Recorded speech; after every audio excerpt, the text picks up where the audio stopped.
और आइए खबरें विस्तार से जानेंगे। बड़ी खबर है, मुख्तार अंसारी के खिलाफ लगातार कार्रवाई हो रही है, लगातार उसके करीबियों पर भी शिकंजा कसता जा रहा है। तो एक और बड़ी कार्रवाई हुई है, मऊ में मुख्तार अंसारी के बूचड़खाने पर बुलडोजर चला है।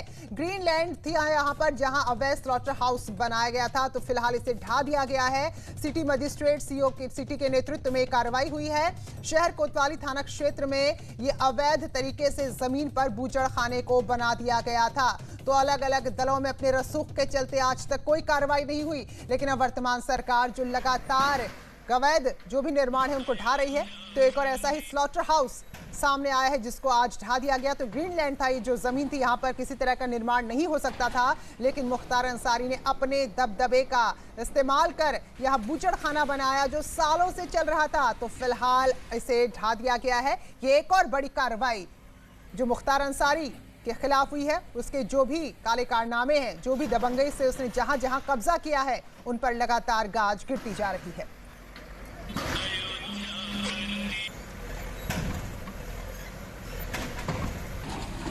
यहाँ पे कट्टी खाना स्लॉटर हाउस ये काफ़ी समय से मुख्तार के संरक्षण में संचालित था और यह पूरा एक अवैध निर्माण करके और यहाँ पे बहुत प्रचुर मात्रा में यहाँ से मांस और खाल का यहाँ से कई ट्रक सामग्री प्रतिदिन यहाँ से बाहर जाती थी। इसको पहले हम लोगों ने बंद करा करके अब आज इसके ध्वस्तीकरण की कार्रवाई आज यहाँ की जा रही है।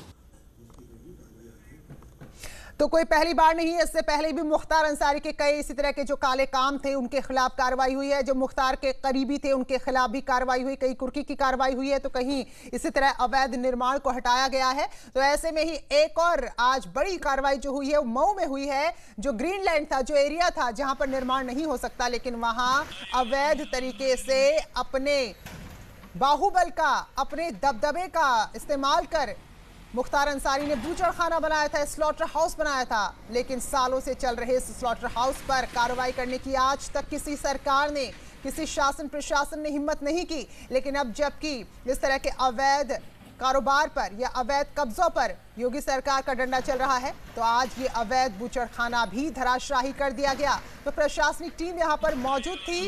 इस दौरान यहाँ सिटी मजिस्ट्रेट सीओ सिटी भी मौजूद थे और उनके नेतृत्व में देखिए जरा ये पूरी कार्रवाई हुई और इस बूचड़खाने को पूरी तरह से तहस नहस कर दिया गया। मैं आनंद मिश्रा हमारे सहयोगी हमारे साथ जुड़ गए हैं। तो आनंद, जरा बताइए इस साम्राज्य के बारे में। हालांकि ये एक बहुत छोटा सा हिस्सा है जो बूचड़खाना हमें नजर आ रहा है, कब से चल रहा था और किस तरह से अब तक किसी की भी हिम्मत नहीं हुई थी कार्रवाई की? जी, आपको बता दें ये मुख्तार अंसारी गैंग का एक और साम्राज्य को प्रशासन ने ध्वस्त कराया है। जो ये अवैध कब्जा था ये काफी पुराना, लगभग कई सालों से चल रहा था और जब से योगी सरकार आई उसके बाद से यहाँ पे बूचड़खाने बंद हो चुके थे, लेकिन लुका छुपी की वजह थोड़ा बहुत बूचड़खाना यहाँ चला था। लेकिन जैसे ही जिला प्रशासन के संज्ञान में आया, तुरंत जिला प्रशासन ने इसको ध्वस्त करने की कार्रवाई शुरू कर दी है। जी तो आनंद, जरा बताइए जो इलाका जहां पर ये निर्माण हुआ था किस तरह का इलाका है, कैसे कानून को यहाँ पर तोड़ा गया था? जी, आपको बता दें ये तमसा नदी का किनारा है और ये तमसा नदी के किनारे के ऊपर अवैध कब्जा हुआ था, जिसके बाद योगी सरकार आते ही अवैध बूचड़खाने पे कार्रवाई होना शुरू हुई थी। यहाँ पे जैसे ही योगी सरकार ने एक्शन लिया था तो यहाँ पे सारे बूचड़खाने बंद कर दिए गए थे और यहाँ भी बूचड़खाना जो चल रहा था इसको भी बंद कर दिया गया था। लेकिन ये छुप करके बिल्कुल तो बड़ी कार्रवाई हुई है। आनंद, बहुत बहुत धन्यवाद आपका। जी, तो नदी के किनारे की यह जमीन है जहां पर गलत तरीके से बूचड़खाना बनाया गया और सालों से चल रहा था। इमारत को देखकर भी आप अंदाजा लगाइए, काफी पुरानी ये इमारत है बूचड़खाने की, लेकिन आज तक कार्रवाई नहीं हुई। अब इसे धराशायी कर दिया गया है।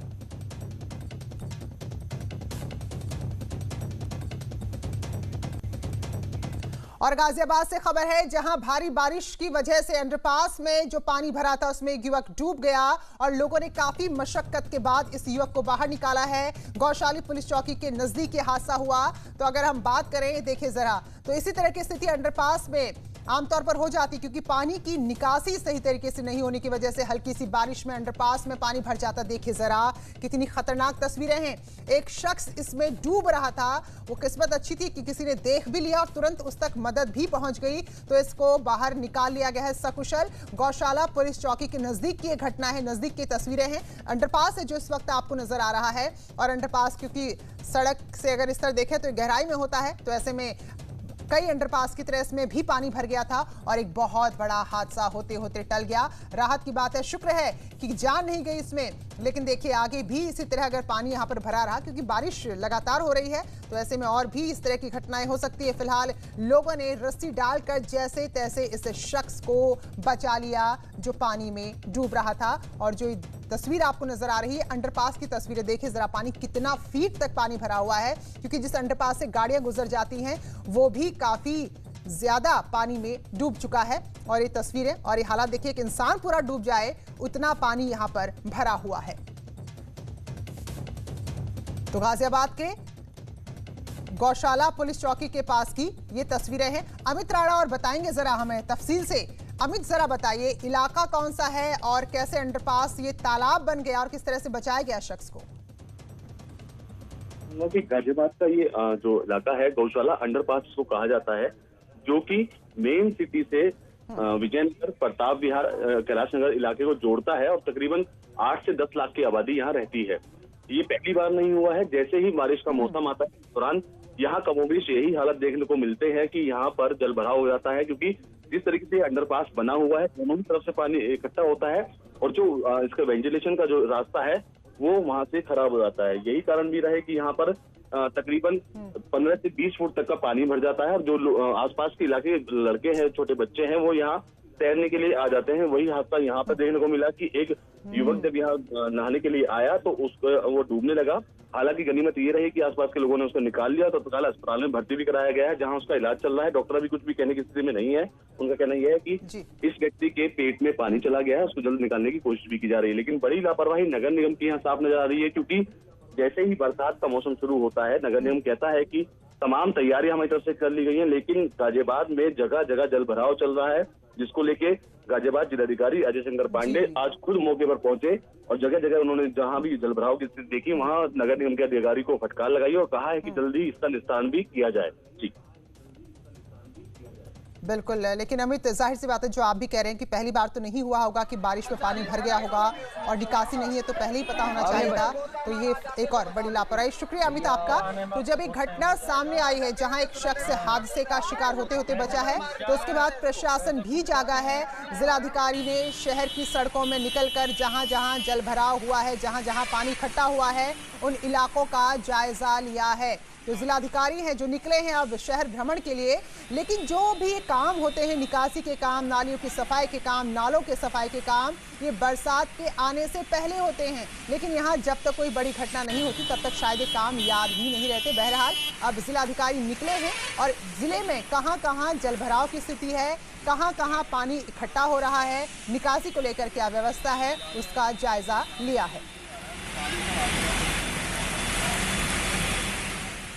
और फर्रुखाबाद से खबर है जहां मारपीट की तस्वीरें सामने आई है। दबंगों ने रेस्टोरेंट के मालिक की पिटाई की और ये पूरा विवाद हुआ है पैसों के लेन देन को लेकर। देखिए जरा, मारपीट हुई है और इस दौरान तोड़फोड़ भी की गई है और ये पूरी दबंगई, पूरी मारपीट की घटना सीसीटीवी में कैद हुई है। तो दरअसल कुछ दबंग यहाँ खाने के लिए आए थे और जब उनसे पैसे मांगे गए तो इसी को लेकर विवाद हो गया।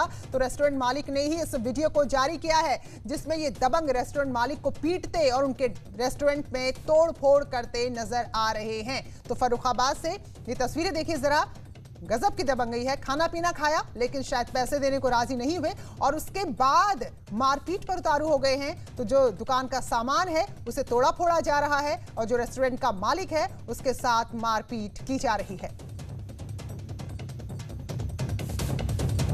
तो जो रेस्टोरेंट के मालिक हैं उन्होंने ही इस वीडियो को जारी करते हुए दबंगों की करतूत दिखाई है। सूर्या वाजपेयी हमारे सहयोगी और जानकारी देंगे। तो सूर्या जरा विस्तार से बताइए कहां की ये तस्वीरें हैं और क्या मामला हुआ है, क्या कार्रवाई इस पे हुई है अब तक?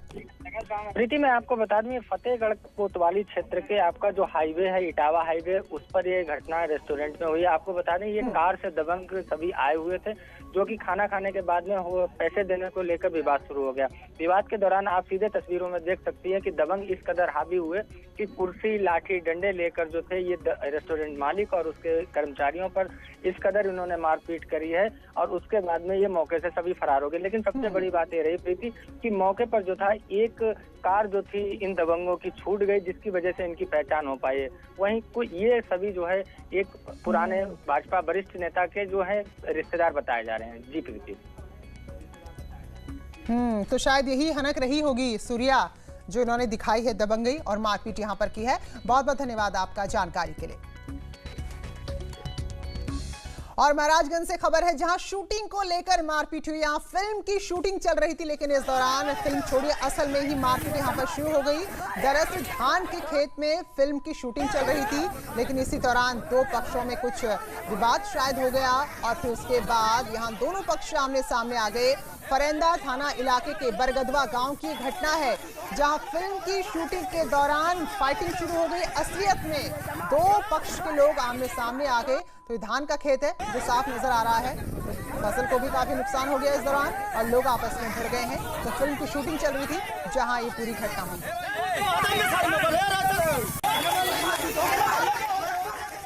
और कानपुर से है अगली खबर, जहां दबंगों का कहर देखने को मिला है। एक युवक को पीटा है बुरी तरीके से, लाठी डंडे से पीट कर बुरी तरह जख्मी कर दिया है।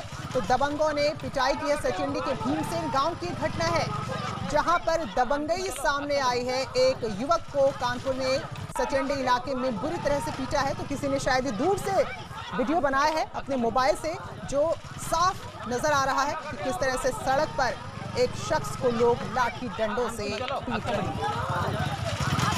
तो सचिंडी के भीमसेन गांव की ये तस्वीरें बताई जा रही हैं, जहां पर एक शख्स को सड़क पर लिटा कर बुरी तरह लाठी डंडों से पीटा गया।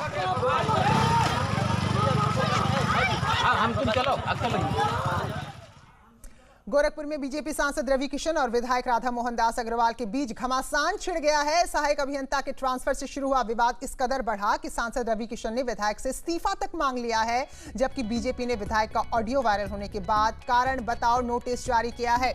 तो घमासान से जुड़ी ये बड़ी खबर आपको बता दें कि अब कारण बताओ नोटिस राधा मोहन दास को दिया गया है, क्योंकि जो ऑडियो सामने आया था उसमें जो बातें सामने आई थी। तो ऐसे में अब ये विवाद लगातार बढ़ रहा है। तो बीजेपी के ही सांसद और विधायक आमने सामने थे और इस मामले में अब सहायक अभियंता के ट्रांसफर से शुरू हुए इस मामले में सांसद रवि किशन ने विधायक से इस्तीफा मांगा है और वहीं पार्टी ने विधायक का ऑडियो वायरल होने के बाद कारण बताओ नोटिस जारी कर दिया है। तो चलिए मामला भी एक बार फिर से आपको समझाते हैं। दरअसल रवि किशन ने विधायक राधा मोहन दास अग्रवाल पर पार्टी की छवि खराब करने का आरोप लगाया था और उसके बाद से ही मामला बढ़ता चला गया और ये कहा गया कि तबादले को लेकर ही ये सारी चीजें हो रही थी। तो रवि किशन का आरोप था कि जिस तरह के विवादित बयान राधा मोहन दास देते हैं वो पार्टी की छवि को खराब करते हैं और सोशल मीडिया पर जो भी पोस्ट करते हैं वो पार्टी विरोधी गतिविधियां रहती हैं और उसमें वो पूरी तरह संलिप्त रहते हैं। तो ऐसे में रवि किशन ने इस्तीफा मांगा था। तो फिलहाल पार्टी ने विधायक को कारण बताओ नोटिस जारी करके जवाब मांगा है।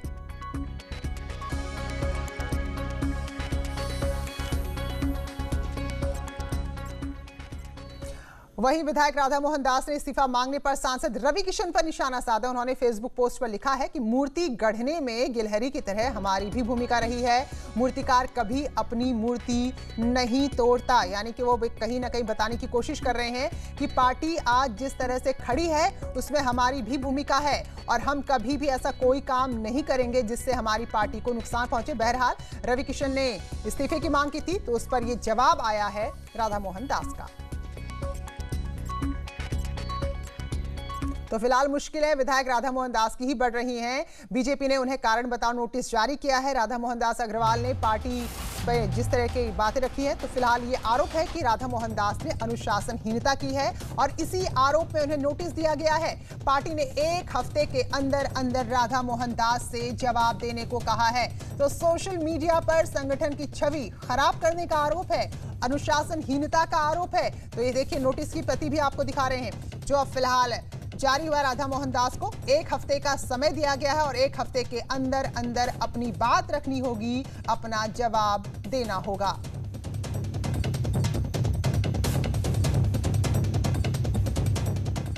और वही अब जबकि राधा मोहन दास को नोटिस मिल गया है तो उन्होंने कहा कि वो पार्टी के अनुशासित सिपाही हैं और हमेशा से पार्टी के सिद्धांतों को, उसकी विचारधारा को ही आगे बढ़ाते आए हैं।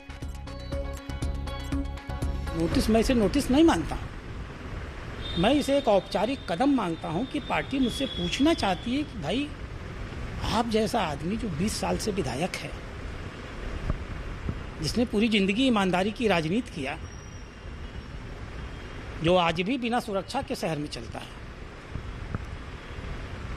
जिसने 2017 में कोई चुनाव प्रचार नहीं किया और घर बैठे 1,22,000 वोट मिले, आखिर उसने ट्वीट क्यों किया? ये हक है पार्टी का कि पार्टी मुझसे पूछे और मैं जवाब दूं। मैं जवाब देने के लिए मजबूर हूं, मुझे देना चाहिए, मैं दूंगा। चलिए, तो संगठन स्तर तक ये पूरा विवाद पहुंच गया। बहरहाल कानपुर का रुख करेंगे। एक तरफ तो कोरोना के मामले लगातार बढ़ रहे हैं, दूसरी तरफ एक स्कूल है जो बच्चों की जिंदगी को खतरे में डालकर स्कूल संचालित कर रहा है। नरवाल तहसील के विद्या सागर एजुकेशन सेंटर की तस्वीरें देखिए जरा, जहां छोटे छोटे बच्चों को हर रोज स्कूल बुलाया जा रहा है। स्कूल के संचालक प्रशासन के निर्देशों की धज्जियां उड़ा रहे हैं, लेकिन अब तक इस स्कूल पर कोई कार्रवाई नहीं हुई है। साथ ही स्कूल की प्रिंसिपल पूरे मामले से अनजान बनी हुई है। वो कैमरे पर बोल रही है कि उन्हें स्कूल खुलने के बारे में मीडिया के जरिए जानकारी मिली। तो यह हाल तब है जबकि कोरोना के मामले कानपुर में लगातार बढ़ते जा रहे हैं। तो बहुत बड़ी लापरवाही है, इन छोटे छोटे बच्चों को रोज स्कूल बुलाया जा रहा है।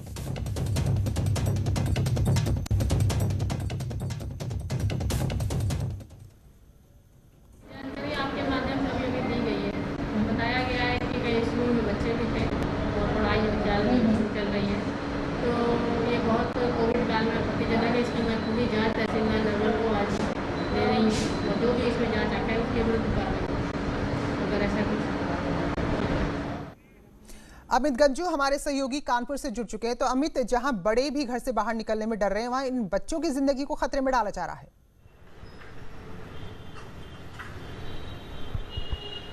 देखिए प्रीति जी, मैं आपको बताना चाहूँगा कि कानपुर में कोरोना ने पूरी तरीके से अपने पैर पसार लिए हैं। मौत के आंकड़ों की बात करें तो 300 को पार कर चुका है। 7,000 से ज़्यादा मरीज इस वक्त अस्पतालों और क्वारंटाइन सेंटर्स में हैं। स्कूल्स को सख्त निर्देश हैं कि कोई स्कूल नहीं खुलेगा, ऑनलाइन पढ़ाई होगी। इसके लिए मॉनिटरिंग कमेटी बनाई गई। जिलाधिकारी के निर्देश में एडीएम, उसके बाद एसडीएम, बीएसए, एबीएसए ऐसे तमाम अधिकारियों की ड्यूटी लगाई गई। मगर कानपुर के नरवल में ये विद्या सागर एजुकेशन सेंटर अधिकारियों को ठेंगा दिखाता दिख रहा है। आज पिछले 4 महीने में लगातार स्टूडेंट्स को बुलाया जा रहा है। अगर रजिस्टर को जिस प्रकार चेक किया जाए, उनकी नोटबुक्स को चेक किया, उसमें साफ तौर पर 22 अप्रैल डेट मेंशन है, 18 मई डेट अप्रैल है, जून की भी डेट अंकित है, जुलाई की भी, और 26 अगस्त का भी जो होमवर्क दिया बच्चे दिखा रहे हैं। कहीं ना कहीं से जब ये खबर मीडिया को लगती है तो प्राचार्य ने पूरा पल्ला झाड़ा। टीचर का कहना है कि गांव में मोबाइल नहीं होते हैं, इसलिए हम बुला रहे हैं। यानी कहीं ना कहीं बच्चों की जिंदगियों से खिलवाड़ हो रहा है, जिसे रोकने वाला कोई नहीं। अधिकारी धृतराष्ट्र बने सब कुछ देख रहे हैं। शायद उन्हें भी इंतजार है मौत से बढ़ने वाले आंकड़ों का। तो कहीं ना कहीं शिक्षा विभाग और प्रशासनिक अधिकारियों की साठगांठ जो आप डेट बता रहे हैं होमवर्क की, क्लास वर्क की, तो लग रहा है कि पूरे कोरोना काल में स्कूल खुलता ही रहा है।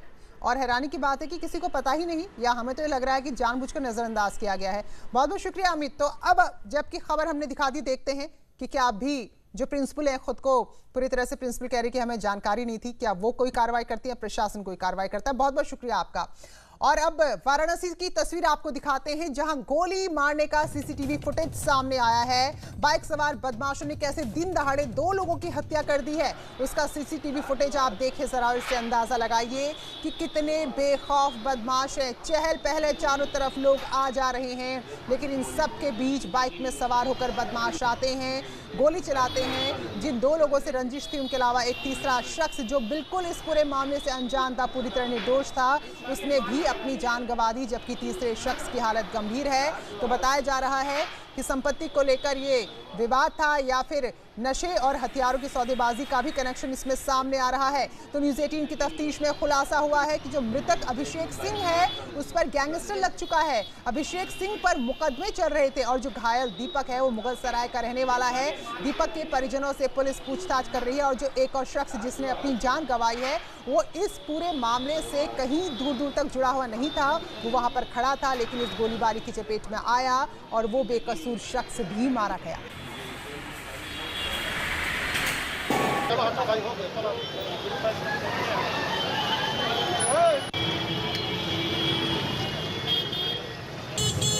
तो ये बड़ी खबर और ये बड़ी तस्वीरें जिसमें पुलिस द्वारा ये भी कहा गया कि जिस शख्स को मारा गया है उसमें जो एक घायल हुआ, ये दोनों शख्स ये भी बदमाश थे, इन पर भी मुकदमे दर्ज हैं। तो फिलहाल विवाद इसमें ये सामने आ रहा है कि नशे का जो सामान होता है उससे जो कनेक्शन है सौदेबाजी का या फिर हथियार की सौदेबाजी का इसमें कनेक्शन है। तो बड़ी खबर है, यानी कि महज ये आपसी कोई रंजिश छोटी मोटी थी उसमें हत्या नहीं हुई है बल्कि नशे का और इसके अलावा अवैध हथियारों का कनेक्शन भी सामने आ रहा है। और अयोध्या से खबर, जहां 2 युवतियों ने विवाह किया है और उसके बाद पूरे इलाके में हलचल है। कानपुर की लड़की का अयोध्या की लड़की से शादी के बाद पूरे इलाके में हलचल है। दोनों लड़की जो है वो कोतवाली पहुंच गई हैं। पुलिस ने अपनी सुरक्षा की गुहार लगा रहे हैं। दरअसल इनके परिजनों को रिश्ता मंजूर नहीं है। कोतवाली के साहबगंज बालदा का मामला है। तो बताया जा रहा है कि जो 2 लड़कियां हैं 2 साल से इनमें प्रेम संबंध थे और 2 साल से ये लोग एक दूसरे को चाहते थे और इस दौरान इन्होंने जब शादी की तो अब घर में भूचाल आ गया है। तो ऐसे में अपनी जान को खतरा बताते हुए ये दोनों युवतियां पुलिस के पास पहुंची हैं।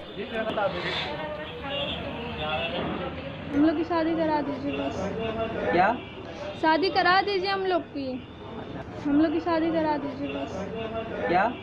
शादी करा दीजिए हम लोग की। ये कानपुर रहने वाली थी। यहाँ इसकी साहबगंज में, यहाँ अयोध्या के साहबगंज के मोहल्ले में इसकी मौसी रहती थी। यहाँ उसका आना जाना था।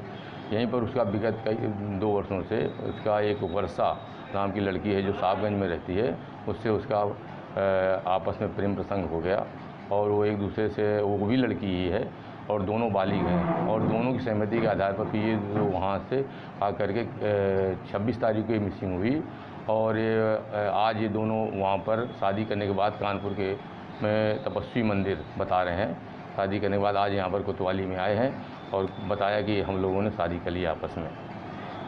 और बड़ी खबर है, संजीत के परिजनों ने समाजवादी पार्टी के अध्यक्ष अखिलेश यादव से लखनऊ में उनकी पार्टी दफ्तर में मुलाकात की है। तो इससे पहले हमने आपको दिखाया था कि सुरक्षा के बीच वो लोग लखनऊ के लिए रवाना हुए थे। राम गोविंद चौधरी, नरेश उत्तम पटेल भी इस दौरान मौजूद रहे। अपहरण के बाद संजीत की हत्या हुई है लेकिन अब तक उसका शव नहीं मिला है। तो ऐसे में परिजन न्याय की गुहार लगा रहे हैं और जब समाजवादी पार्टी की तरफ से कहा गया कि पार्टी इस पूरी लड़ाई में उनके साथ है तो फिलहाल ये परिवार अखिलेश यादव से मिलने पहुंचा है लखनऊ उनके पार्टी दफ्तर में। इससे पहले कल भी कोशिश हुई लेकिन पुलिस ने रोक दिया था और आज पूरे सुरक्षा के बीच ये परिवार लखनऊ पहुंचा जहां पूर्व मुख्यमंत्री और समाजवादी पार्टी के अध्यक्ष अखिलेश यादव से मुलाकात की है।